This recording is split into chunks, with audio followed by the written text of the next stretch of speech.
Hi, everyone. Welcome to today's Storytime adventure. Before we jump into our story, let's first listen to a fun little song to get our hearts ready. It's a short, happy tune that reminds us of something very important. Sharing is caring.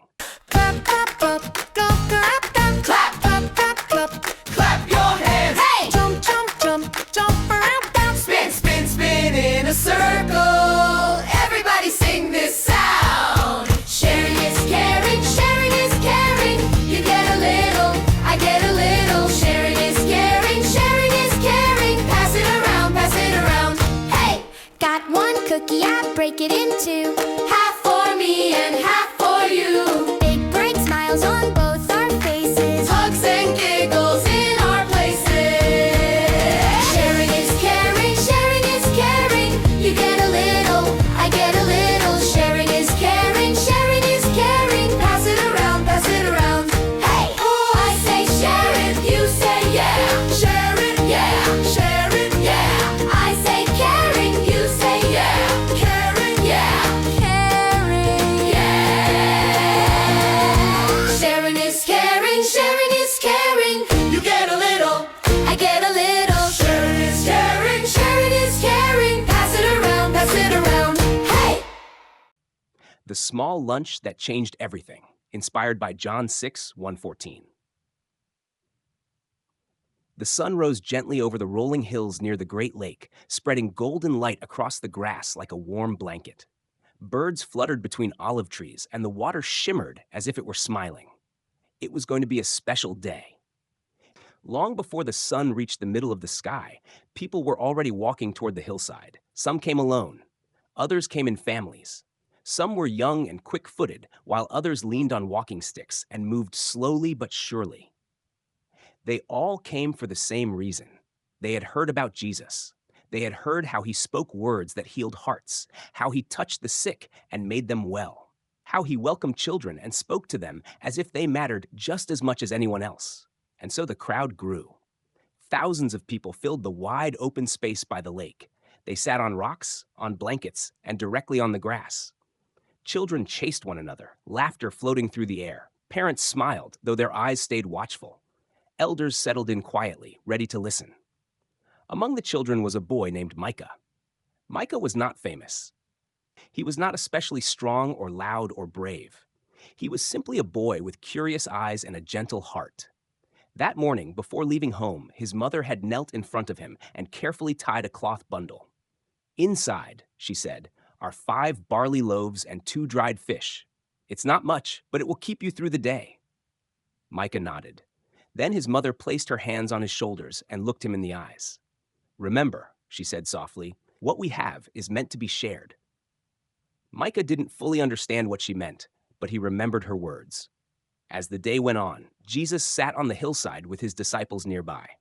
When he spoke, the crowd grew quiet, as if even the wind wanted to listen. His voice was calm and strong. He spoke about love. He spoke about kindness. He spoke about trusting God, even when things seemed impossible. Micah sat cross-legged in the grass, listening closely. Sometimes Jesus smiled while he spoke. Other times his words were serious but never harsh. Hours passed. The sun climbed higher, and slowly stomachs began to growl. At first, people ignored it. No one wanted to miss a single word. But hunger has a way of making itself known. Children grew restless. Parents shifted uncomfortably. Even the disciples began to look around. Philip leaned toward Jesus, his voice low but worried. "Where can we buy bread for all these people?" he asked. Jesus looked out at the crowd, men, women, children, thousands of faces, and asked gently, "Where shall we buy bread for these people to eat?" Philip's eyes widened. He did the quick math in his head and shook his head slowly. "Even if we worked for months," he said, "we wouldn't have enough money." Another disciple, Andrew, scanned the crowd. His gaze fell on Micah, who was sitting quietly, clutching his lunch. Andrew crouched beside him. "What do you have there?" he asked kindly. Micah hesitated. Then he opened the cloth just enough to show the loaves and fish. Andrew sighed, not unkindly. "There's a boy here," Andrew later said to Jesus, guiding Micah forward, "who has 5 barley loaves and 2 fish. But how far will that go among so many?" Micah felt every eye turn toward him. His heart thumped loudly in his chest. This was his lunch, his only food. What if he gave it away and stayed hungry? He looked down at the bread again. Then he remembered his mother's voice. What we have is meant to be shared. Micah took a deep breath and stepped forward. You can have mine, he said quietly, holding out the bundle. Jesus knelt so he was eye to eye with Micah. Thank you, Jesus said. Something about the way he said it made Micah feel taller, braver, like he had done something important. Jesus stood and asked the people to sit down. The crowd obeyed, curiosity buzzing in the air. The grass flattened under thousands of people settling into place. Jesus took the loaves and fish. He looked up toward heaven, and he gave thanks. Not hurriedly, not nervously, but calmly, like he already knew what would happen next. Then he began to break the bread and pass it to the disciples. The disciples passed it to the people. Bread after bread, fish after fish, the baskets never emptied. Gasps turned into laughter. Laughter turned into joyful chatter. Children clapped their hands. Parents stared in wonder. Elders whispered prayers of gratitude. Micah watched with wide eyes as his small lunch became more than enough. People ate until they were full. Not just a bite, not just a taste, but full. When everyone had eaten, Jesus asked the disciples to gather what remained. They returned with 12 baskets of leftovers. Micah couldn't stop smiling.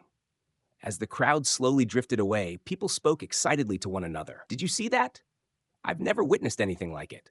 All from one child's lunch. Micah walked beside his family as the sky softened into evening colors. That night, lying beneath the stars, Micah understood something new. Sharing isn't about losing. It's about trusting. And when we give what we have, even when it feels small, God can use it to bless many. Gentle moral reflection for narration close. Sometimes we think we need a lot to make a difference, but this story reminds us, sharing makes everyone happy. Small kindnesses can create big miracles. When we care for others, no one is left out. Trusting God with what we have opens the door to abundance. Just like Micah's small lunch, your kindness matters.